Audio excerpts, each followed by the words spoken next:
Je me souviens avoir fixé la capture d'écran pendant un long moment, comme si mon cerveau ne savait pas trop quoi en faire. Une seconde auparavant, je parcourais mes notifications comme n'importe quel autre jour. Un SMS de ma sœur. On aurait dit qu'il était destiné à quelqu'un d'autre. J'ai failli ne pas l'ouvrir, mais je l'ai fait. Et elle était là, l'intégralité de la conversation de groupe familial. Chaque message s'alignait comme autant de petites coupures de papier, l'un après l'autre. Mon nom apparaissait 5 fois dans les 4 premières lignes, pas une seule fois de manière positive. Je suis resté assis là, affalé sur mon canapé en jogging, tenant mon téléphone comme s'il risquait de prendre feu. 3 ans. 3 années entières à payer leurs factures, leur loyer, les courses, les forfaits mobiles, les assurances, et même les quotes-parts des médicaments de maman quand elle était trop stressée pour appeler elle-même. Je ne leur ai jamais fait de reproches. Je n'ai jamais dit, je ne peux pas me permettre cela pour le moment. Je me suis simplement dit que c'est ce qu'on fait pour sa famille. On prend ses responsabilités, on porte le fardeau jusqu'à ce qu'il puisse respirer à nouveau. Seulement, je n'avais pas réalisé qu'il n'avait jamais eu l'intention de porter quoi que ce soit. Je m'appelle Tyler. J'ai 28 ans. Je suis autonome depuis l'âge de 22 ans, quand j'ai obtenu mon diplôme en génie mécanique et que j'ai immédiatement plongé dans le travail. J'ai décroché un emploi solide, j'ai commencé à faire des missions en freelance à côté et j'ai constitué une épargne d'urgence. Je m'en sortais bien, pas au point de vivre dans le luxe, mais mieux que ce à quoi je m'attendais en grandissant.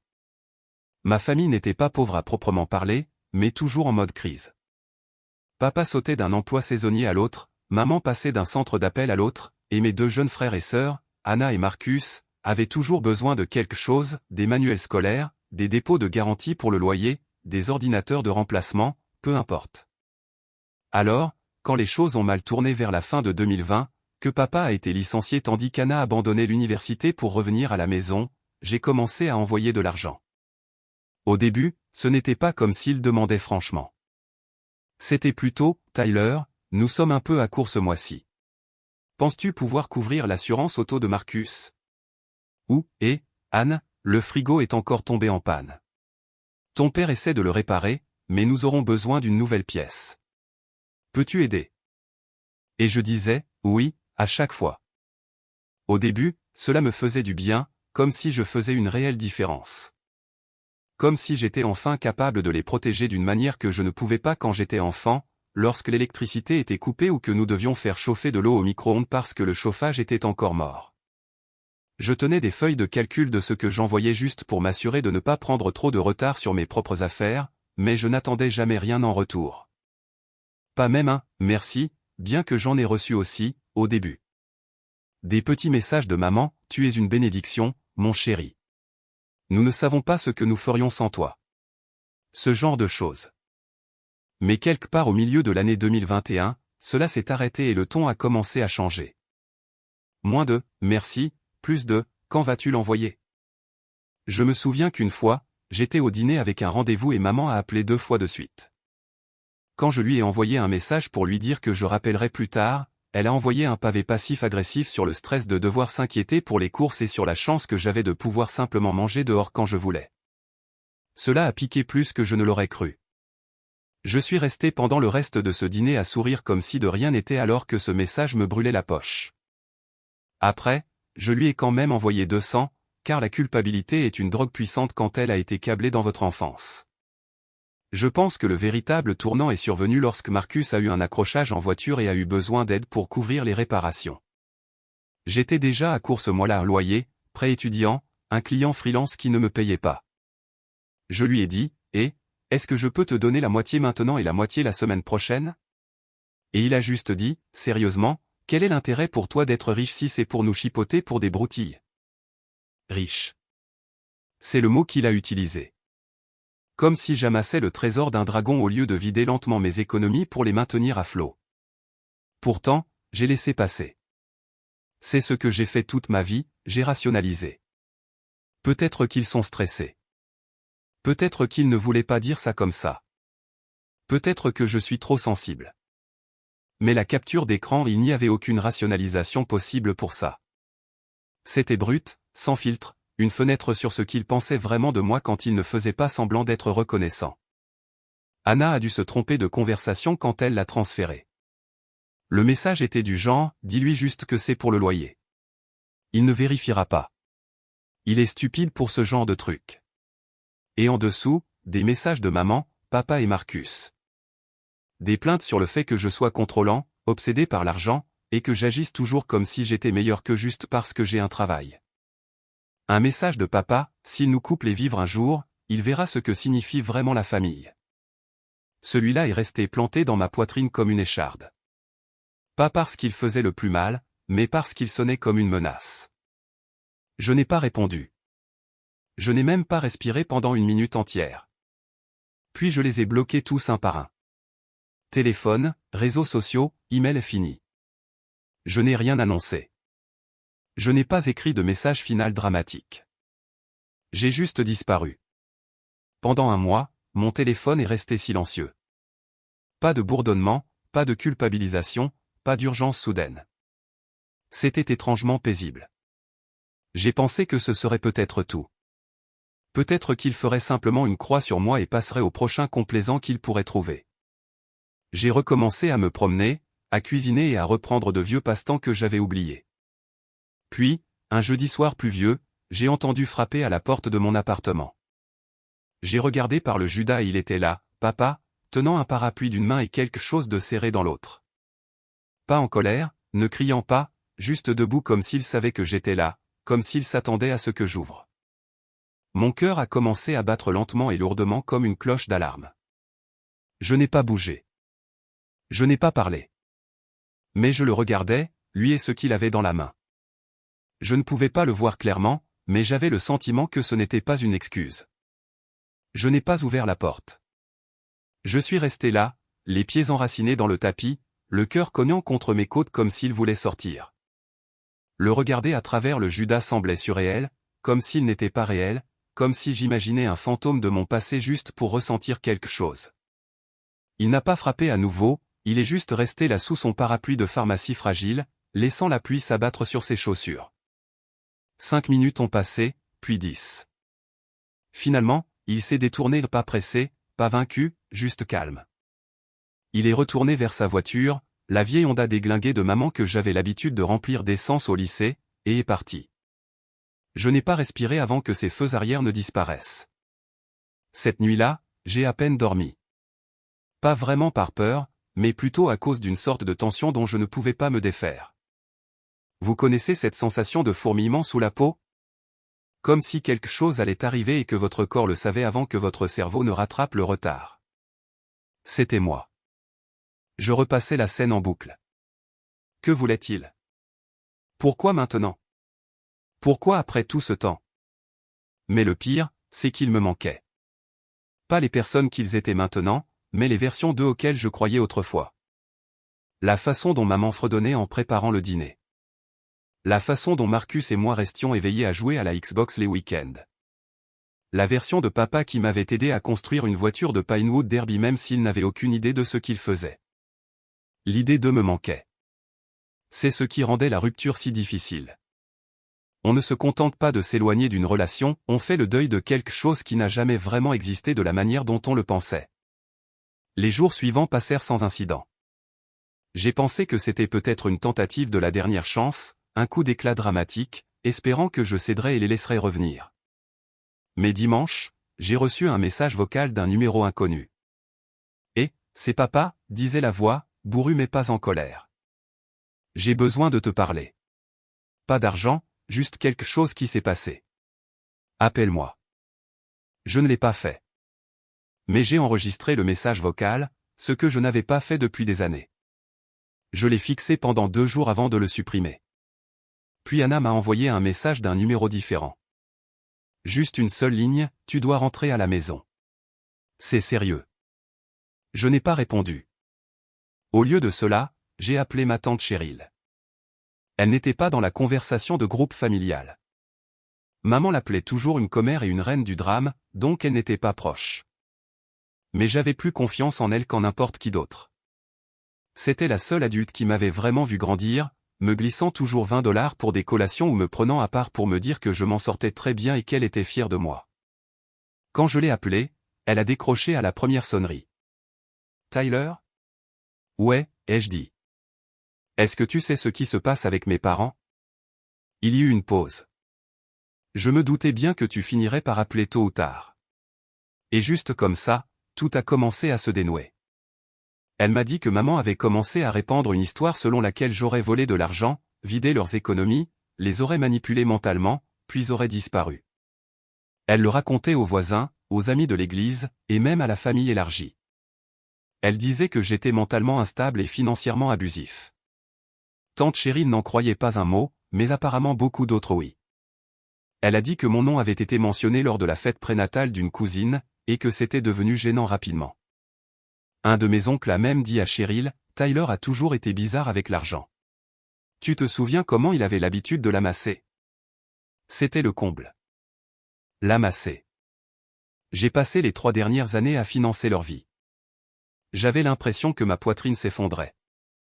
La trahison n'était plus seulement personnelle, elle était publique. Ils ne se contentaient pas de m'utiliser, ils étaient en train de me réécrire, de me peindre comme un méchant pour ne pas avoir à affronter la vérité et qu'ils m'avaient saigné à blanc et qu'ils ne supportaient pas d'être écartés. Tante Cheryl a proposé de parler aux gens, de rétablir la vérité, mais je lui ai dit non, pas encore. J'avais besoin de réfléchir, de respirer, de planifier. J'ai raccroché et je suis resté assis en silence pendant un long moment.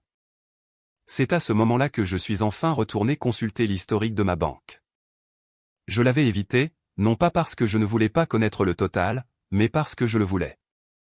J'ai sorti la feuille de calcul que je mettais à jour à contre-cœur et j'ai commencé à combler les lacunes. Chaque transfert Venmo, chaque reçu Zelle, chaque commande Amazon que j'avais passée avec les identifiants de maman pour des articles ménagers. Cela a pris 3 heures. Dommages totaux, 84 276 $. Sans inclure les factures de freelance impayées que je n'avais jamais réclamées parce que j'étais trop occupé à aider Marcus à chercher des emplois pour lesquels il ne postulait jamais. 84 000 $ envolés. Et pourtant, je doutais encore de moi-même. C'est ce que grandir avec des gens comme vous fait. Vous ne faites pas confiance à vos propres calculs. Vous vous demandez si c'est vous le problème. Je n'arrêtais pas de penser que je n'avais peut-être pas été assez généreux. Que j'aurais dû donner plus. Cette culpabilité était comme un écho de mon enfance, bourdonnant toujours sous chaque chose. Mais quelque chose a changé après cela. Peut-être était-ce de la colère ou de la clarté. Ou peut-être que j'avais enfin atteint le fond du puits, et qu'il n'y avait plus d'autre issue que de remonter. J'ai commencé à passer des appels discrètement, prudemment. J'ai contacté l'ancien colocataire de Marcus, qui m'avait dit un jour que Marcus lui devait 8 mois de loyer. J'ai appelé une amie de l'université d'Anna qui avait mentionné comment Anna se vantait d'avoir un « portefeuille sur pattes » en guise de frère. J'ai même contacté un ancien collègue de papa qui a dit « Ne s'est-il pas retiré tôt grâce à une sorte de gain inattendu familial ?» Gain inattendu familial? Celui-là est resté en travers de ma gorge. Quelques jours plus tard, on a encore frappé à ma porte. Après avoir lu la lettre de Marcus, si on peut appeler ça comme ça, je suis resté dans un silence complet. Pas de musique, pas de télé, pas même mon habituel ronronnement de réfrigérateur. La pluie dehors s'était arrêtée, mais le silence en moi était plus lourd que n'importe quelle tempête. Pour la première fois depuis des années, je n'étais pas seulement blessé. J'étais fatigué, une fatigue profonde, une fatigue de l'âme. Ce genre d'épuisement ne vient pas du travail ou du manque de sommeil, il vient du fait de se réveiller un jour et de réaliser que vos fondations ont été bâties sur des mensonges. Je n'ai pas pleuré, pas au début. J'ai juste fermé les stores, éteint chaque lumière et je me suis allongé sur le sol. Je suis resté là assez longtemps pour que le parquet imprime de petites marques rouges sur ma peau. Assez longtemps pour que le ciel dehors passe du gris au noir. Je n'étais pas en colère, pas encore. Cela viendrait plus tard. Ce que je ressentais alors était un vide, cette douleur creuse que l'on ressent quand on finit par s'avouer que personne ne viendra vous aider à porter le fardeau. Que peut-être personne ne l'avait jamais prévu. Cette semaine-là, je ne suis pas allé travailler. J'ai appelé pour dire que je ne me sentais pas bien, ce qui n'était pas tout à fait un mensonge. Je mangeais comme un fantôme, un demi-sandwich par-ci, quelques craquelins par-là. Les dossiers en papier craft restaient intacts sur la table basse comme un artefact maudit. Je ne pouvais pas me résoudre à les jeter, mais je ne pouvais pas non plus les regarder. J'existais simplement. Pendant 5 jours, j'ai existé, dérivant de pièce en pièce comme si je hantais mon propre appartement. Les messages continuaient d'arriver, nouveaux numéros, appels inconnus, messages vocaux de parents à qui je n'avais pas parlé depuis des années. Un de tante Lorraine, la sœur de maman qui faisait toujours des commentaires hypocrites à Noël. Tyler, disait-elle d'une voix mielleuse. La santé de ton père décline rapidement. Ce n'est plus une question d'argent. Sois la personne la plus raisonnable. Sois la personne la plus raisonnable. Cette phrase m'a presque fait rire à haute voix. J'avais été la personne la plus raisonnable pendant 3 ans discrètement, régulièrement, sans reconnaissance. Et maintenant que je ne jouais plus ce rôle, il ne savait pas quoi faire de moi. Tout a atteint un point de rupture lorsque le renouvellement de mon bail est arrivé. Mon propriétaire a envoyé le formulaire standard avec une légère augmentation de loyer, et c'est là que j'ai réalisé que je ne voulais plus rester dans cet appartement. Pas à cause du prix, mais parce qu'il était devenu un mausolée pour celui que j'étais autrefois. Chaque coin me rappelait le type qui pensait pouvoir acheter l'amour avec des paiements Venmo, le type qui pensait que la dette familiale n'était qu'une autre forme de langage de l'amour. Je ne voulais plus être ce type. Alors, j'ai commencé à faire mes cartons. Je n'ai dit à personne que je déménageais, ni à mes amis, ni à mes collègues, pas même à tante Cheryl. J'avais besoin de reconstruire à partir de zéro, pas seulement physiquement, mais mentalement. J'ai emballé ma vie pièce par pièce. J'ai jeté certaines choses, j'en ai donné d'autres. Moins j'avais de rappels de ces 3 dernières années, mieux c'était. J'ai trouvé un nouvel appartement dans un quartier calme de la ville. Rien d'extravagant, mais il y avait de la lumière, de grandes fenêtres et un parquet qui ne grinçait pas. Le jour où j'ai emménagé, je me suis tenu dans le salon vide avec rien d'autre qu'un matelas sur le sol et ma valise, et j'ai ressenti la paix. Pour la première fois depuis des années, la paix ne ressemblait pas à de la culpabilité. Elle ressemblait à de l'oxygène. Et puis j'ai commencé à reconstruire, calmement et méthodiquement. J'ai ressorti les vieux objectifs que j'avais mis de côté quand ma vie était devenue un flux constant de gestion de crise. Je me suis inscrit à un camp d'entraînement au codage. J'avais envie d'élargir mes compétences vers le génie logiciel. J'avais toujours été bon en mécanique, mais je voulais plus d'influence. Je voulais créer des systèmes, pas seulement les réparer. Le soir, après le travail, je m'asseyais au comptoir de ma cuisine avec une lampe bon marché et je martelais du code jusqu'à ce que mes yeux me brûlent. Et pour une fois, personne n'appelait. Personne ne demandait d'argent. Personne ne me culpabilisait pour faire quelque chose pour moi-même. C'était solitaire, bien sûr, mais c'était sain. Le week-end, je faisais du bénévolat dans un groupe local de mentorat technologique pour des lycéens. Juste quelques heures le samedi, mais ces enfants me rappelaient pourquoi j'avais un jour voulu construire quoi que ce soit. Ils étaient authentiques, curieux, avides d'apprendre. Je regardais leurs yeux s'illuminer lorsqu'ils faisaient clignoter une lumière sur une carte Arduino et je pensais, c'est à cela que c'est censé ressembler. La joie, pas l'obligation. Et lentement, le brouillard a commencé à se lever. J'ai recommencé à courir juste des petits joggings au début autour du nouveau quartier, respirant l'air frais du matin. Pas d'écouteurs, juste le bruit de mes pas sur le bitume. Cela me donnait du temps pour réfléchir, pour laisser mon esprit se détendre après des années passées recroquevillées en un nœud protecteur. J'ai commencé à mieux dormir, à mieux manger. J'ai même recommencé à écrire, quelque chose que je n'avais pas fait depuis l'université, de courts essais, des réflexions, le genre de trucs que personne ne lit jamais, mais qui vous aident à comprendre qui vous êtes sous tout ce bruit. Puis quelque chose de bizarre s'est produit, j'ai arrêté de me sentir coupable. Cela n'est pas arrivé d'un coup. C'était plus comme une érosion à un petit bout qui s'effritait chaque fois que je prenais une décision pour moi-même. Chaque fois que je disais non sans m'expliquer, chaque fois que je choisissais le silence plutôt que de me défendre face à des gens qui avaient déjà un avis arrêté. Et dans ce silence, j'ai retrouvé ma voix. Un soir, j'ai sorti le dossier que Marcus avait déposé et j'ai vraiment lu les documents médicaux. Cette fois, je n'étais pas dans la réaction. J'évaluais. Pas froidement, juste avec clarté. Le diagnostic de papa était sérieux, sans aucun doute. Mais il s'accompagnait aussi d'options, de plans de traitement, de calendrier. Il y avait du temps s'ils avaient vraiment voulu me parler comme à un être humain. Mais ils ne l'ont pas fait.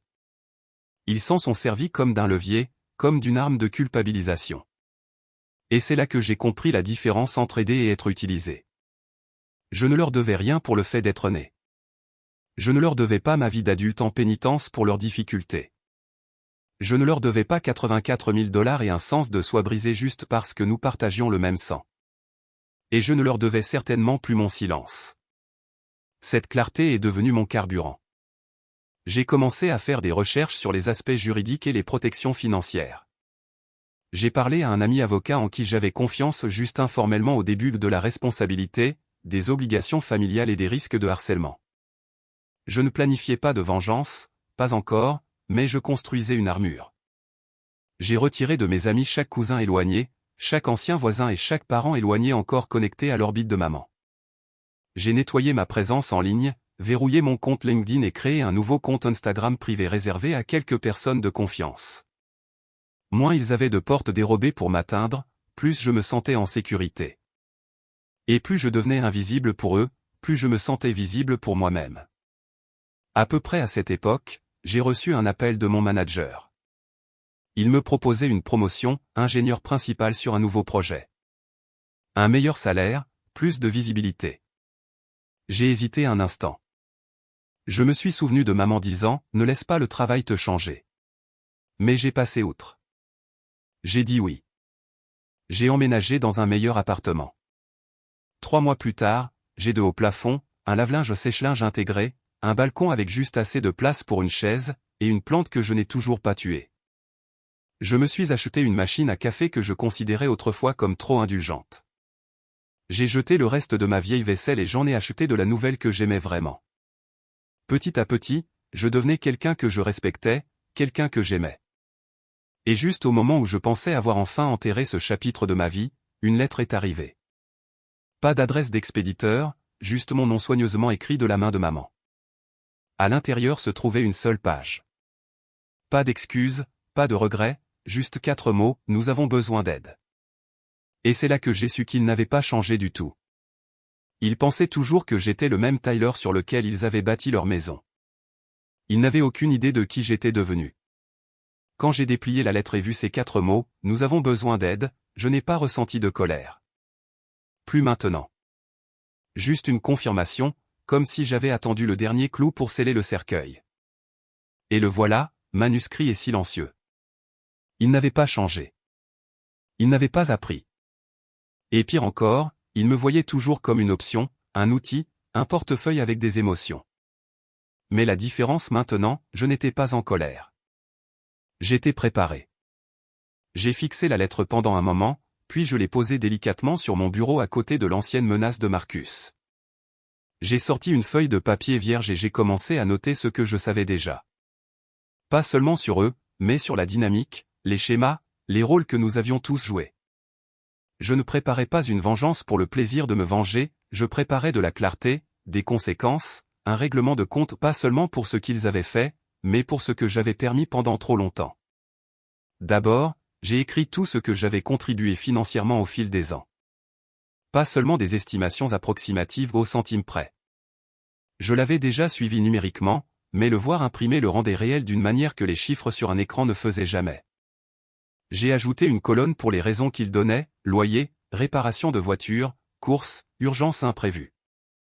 Puis une autre colonne, l'utilisation réelle, quand elle était connue. Certaines lignes étaient vides, d'autres avaient des points d'interrogation, mais quelques-unes avaient des notes basées sur ce que j'avais découvert. La PS5 de Marcus avait été achetée la semaine après qu'il ait demandé de l'aide pour les factures d'électricité. Le voyage de Hannah à Vegas avait eu lieu quelques jours après un SMS concernant un pneu crevé. Le total s'élevait maintenant à 91 000 et des poussières. Une fois que j'ai ajouté les intérêts, les pertes de revenus en freelance et 2 ans de thérapie dont je n'aurais probablement pas eu besoin autrement, le chiffre frôlait les 6 chiffres. Ensuite, j'ai fait une deuxième liste, les personnes en qui j'avais confiance. Elle était plus courte. Tante Cheryl, mon ami avocat Léo, l'ancien colocataire de Marcus, Gab, et une ancienne amie de Hannah de l'université. J'ai commencé à les contacter discrètement, juste pour prendre des nouvelles, poser des questions. Rien d'agressif, juste enlever les couches une à une. J'en ai appris beaucoup plus que ce à quoi je m'attendais.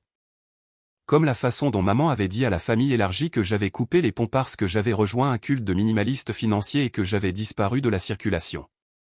Ou comment papa avait dit à un voisin que j'avais été radié du barreau, je ne suis même pas avocat. Ou comment Marcus avait apparemment essayé de lancer un GoFundMe pour les factures médicales de papa et en avait empoché la majeure partie. Cette partie m'a fait mal. Pas seulement parce que c'était une fraude, mais parce qu'il avait utilisé la maladie de papa, réelle ou exagérée, comme un moyen de soutirer de l'argent.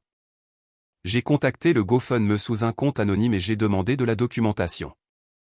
J'ai reçu une réponse évasive, puis le silence radio. Je l'ai signalé. 2 semaines plus tard, il était retiré. Discrètement, dans l'ombre, j'ai commencé à constituer ce que j'appelais mon dossier de réclamation. Chaque reçu, chaque email, des captures d'écran, des messages vocaux, même la lettre manuscrite de Marcus scannée et étiquetée. S'ils essayaient un jour une action en justice, je voulais avoir 10 coups d'avance. S'ils essayaient d'utiliser la pitié comme une arme, j'aurais des faits. Je n'allais pas crier ou accuser.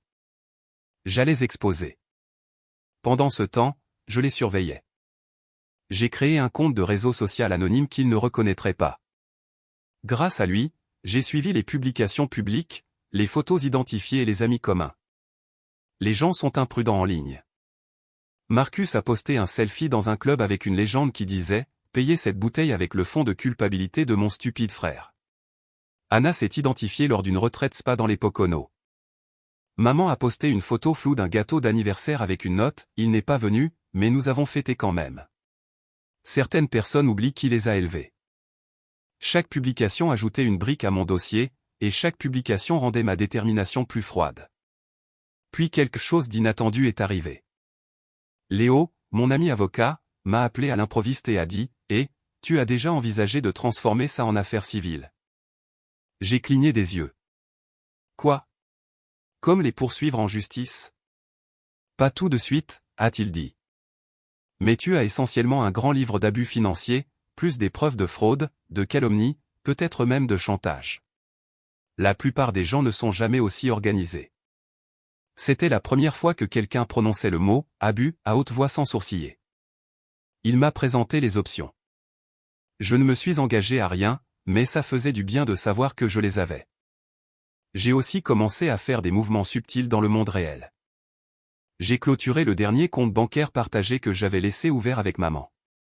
C'était quelque chose que j'avais oublié, un compte d'épargne joint que nous avions ouvert il y a des années quand elle avait besoin d'aide pour gérer les papiers.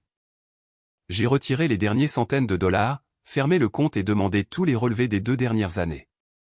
C'est ainsi que j'ai découvert qu'elle retirait de l'argent liquide en utilisant mon tampon de signature. Je lui en avais donné un au début de ma vingtaine quand elle devait signer quelques documents pendant que j'étais hors de la ville. Je l'avais oublié. Elle, non. Je ne lui ai pas dit que je savais. Je l'ai juste ajouté au dossier. Ensuite, j'ai contacté l'université de Marcus. Il avait prétendu avoir besoin d'argent pour ses frais de scolarité pour son dernier semestre, et j'avais viré plus de 4 000 directement sur le portail de paiement de l'école. J'ai demandé une lettre de vérification juste pour confirmer qu'il s'était réellement inscrit. Ils ont envoyé une réponse d'une ligne, aucun étudiant de ce nom n'était inscrit pendant le trimestre demandé. C'est à ce moment-là que quelque chose en moi s'est finalement complètement calcifié. Pas d'une manière amère, juste claire et concentrée. Tout l'espoir que cela ait pu être un simple malentendu, disparut. Toute la culpabilité persistante, évaporée. Ce n'étaient pas seulement des sensus émotionnels. Ils étaient stratégiques, calculateurs et prêts à mentir, fabriquer et me salir leur propre famille pour garder le distributeur automatique ouvert. Et je ne jouais plus. Au lieu de répondre à leurs lettres, j'ai attendu. Je voulais voir ce qu'ils feraient ensuite. Environ 2 semaines plus tard, tante Cheryl a appelé et a dit « Je pense que ton père essaie de manigancer quelque chose. » Je lui ai demandé ce qu'elle voulait dire. Il a dit à la famille que tu avais accepté de le voir, que tu lui envoyais à nouveau de l'argent. J'ai ri. C'est un mensonge audacieux. C'est ce que je pensais.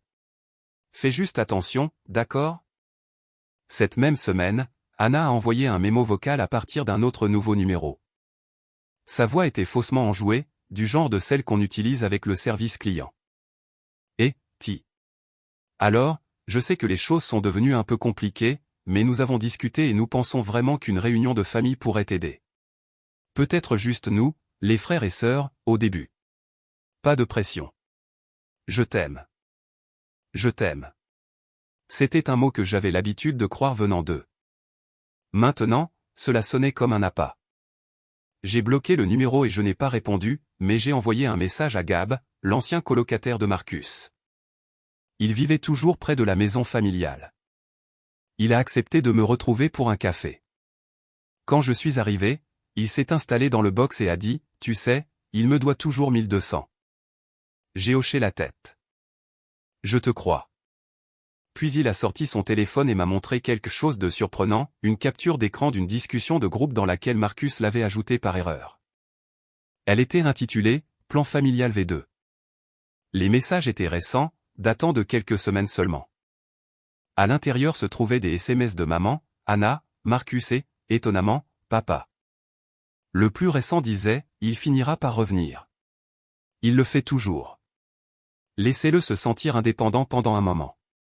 Puis on le récupère. La culpabilité fonctionne mieux par cycle. Mon estomac s'est noué. Ils n'étaient pas seulement manipulateurs, ils étaient organisés. J'ai demandé à Gab de m'envoyer les captures d'écran par email. Il l'a fait. J'ai payé son café et j'ai laissé un pourboire de cents sur la table. Pas parce que j'avais de l'argent à jeter par les fenêtres, mais parce que je voulais laisser une trace de qui j'étais maintenant. Généreux, oui, mais selon mes propres termes. De retour à la maison, j'ai ajouté les captures d'écran au dossier, et c'est là que j'ai su qu'il était temps de faire plus que simplement me défendre. Il était temps de préparer un message qu'il ne pourrait pas ignorer.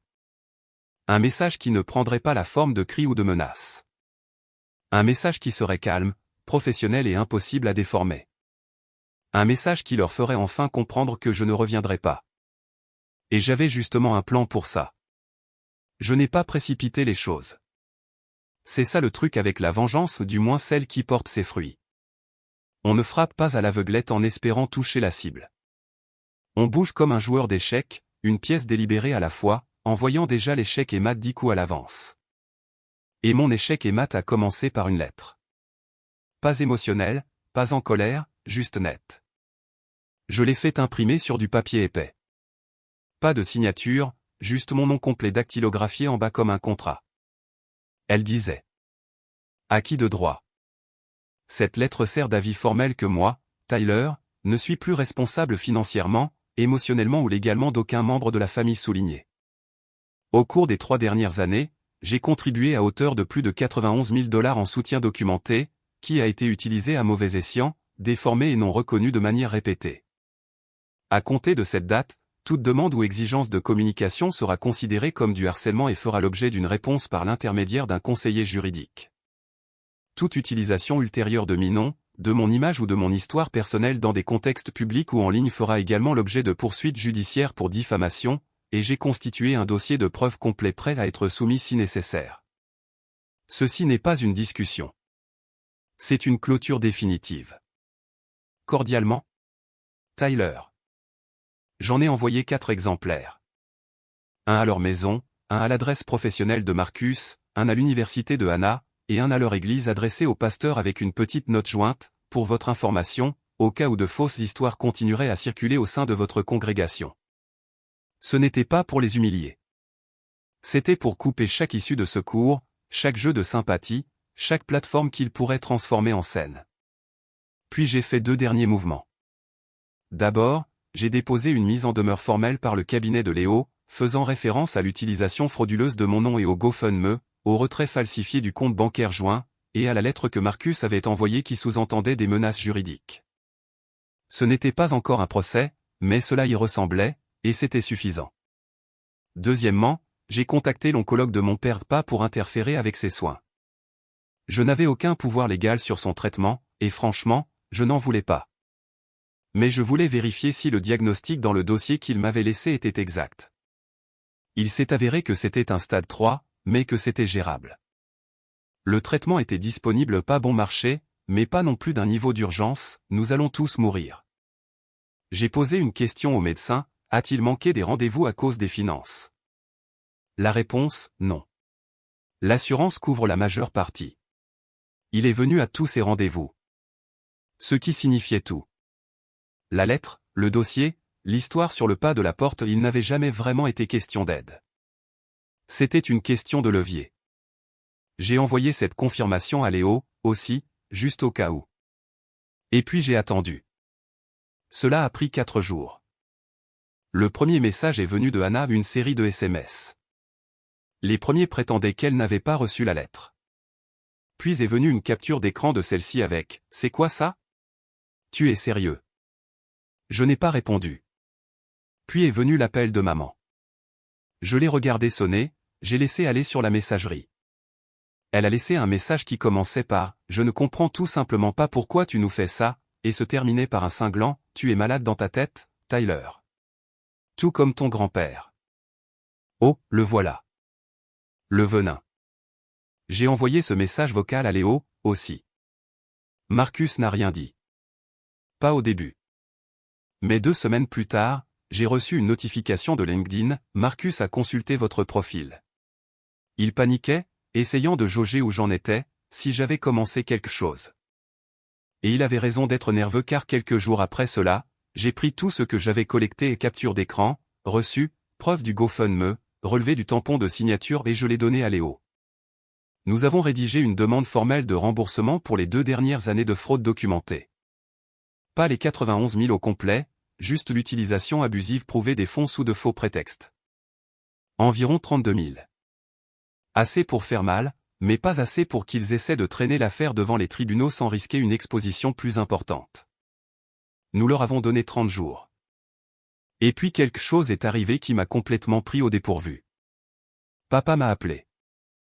J'ai laissé aller sur la messagerie comme tous les autres, mais son message n'était pas comme les autres. Tyler, a-t-il dit, tu avais raison sur tout. Je ne m'attends pas à ce que tu me pardonnes, mais je voulais juste. Je voulais que tu saches que je n'ai jamais voulu ça. Je n'ai pas été assez fort pour l'arrêter, et maintenant je paie pour ça. Nous tous. Il n'a pas demandé d'argent. Il n'a même pas dit que je lui manquais. Il a juste dit, j'espère que tu trouveras la paix, mon fils. Vraiment. Ce message vocal m'a brisé plus que tout le reste. Pas parce qu'il a changé ce que je ressentais, mais parce que c'était la première fois que je réalisais qu'ils n'étaient pas des méchants de cinéma. Ils étaient petits, faibles et mesquins. Ils attaquaient comme des animaux parce que c'était tout ce qu'ils avaient appris. La manipulation était leur seule langue, et j'avais enfin arrêté de la traduire. La période de 30 jours s'est terminée sans réponse formelle. Mais un jour, un paiement de 5 000 est apparu sur le compte séquestre de Léo, étiqueté « Règlement initial ». Un autre est venu une semaine plus tard, 3 000. Puis 2 paiements lents et petits. Peut-être par peur, peut-être par culpabilité, peut-être avec des cartes de crédit empruntées. Je m'en fichais. Je ne les ai même pas encaissés. J'ai juste gardé la trace écrite. Les semaines sont devenues des mois. Les messages ont cessé. Les numéros inconnus sont devenus silencieux. Des membres de la famille dont je n'avais pas entendu parler depuis des années m'ont contacté, non pas pour me faire culpabiliser, mais pour me dire des choses comme « Je me suis toujours demandé ce qui se passait réellement » et « Ta mère racontait des trucs dingues. Je suis désolé de l'avoir cru. » Et un après-midi, en rangeant un tiroir à bric-à-brac, j'ai trouvé le vieux tampon de signature, celui que maman avait utilisé. Je l'ai tenu un moment, j'ai envisagé de le brûler, mais je ne l'ai pas fait. Je l'ai déposé dans une boîte marquée « Juridique » et je l'ai verrouillé. Ce chapitre était fermé mais pas oublié. J'ai avancé. J'ai terminé ma certification en programmation, j'ai trouvé un nouveau travail à distance, à 6 chiffres, avec une équipe qui respecte réellement les limites. J'ai adopté un chien et j'ai commencé à fréquenter quelqu'un. Lentement, j'ai construit une vie qui n'était pas rafistolée avec des excuses et du ressentiment silencieux. Et une nuit, alors que le soleil disparaissait derrière la ligne d'horizon et que mon chien ronflait à mes pieds, j'ai sorti mon vieux tableur. J'ai supprimé l'onglet intitulé « Soutien familial ». Puis j'en ai créé un nouveau, je l'ai intitulé « Futur ». Pas de colonne, pas de chiffres, juste une page blanche propre, calme, et finalement à moi. Il pensait que j'étais une bouée de sauvetage, mais j'étais le barrage. Et j'ai choisi de fermer les vannes.